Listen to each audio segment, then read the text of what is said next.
These are currently incarcerated people that are fighting fires alongside our brothers and sisters on that front line.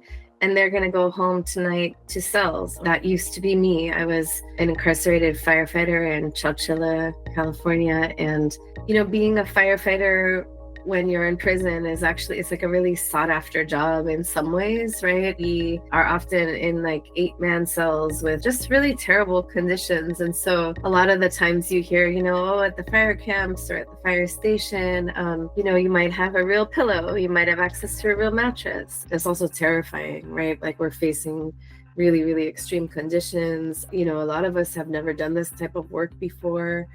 It's complicated. We're not safe and we know it.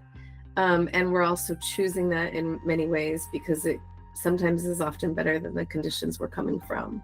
We just really had this reputation on the fire ground as being like the hardest workers. Like we were the ones often responsible for kind of retrieving bodies if folks were deceased. And we did a lot of the just really physically hard, grueling work that like maybe you hear about it, but you can't quite imagine it until you're doing it.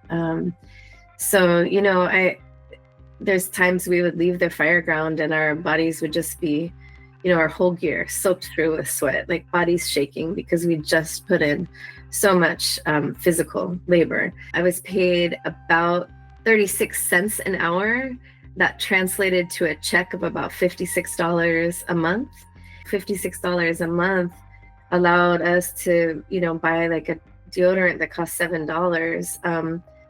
Maybe a bag of coffee cost another $7.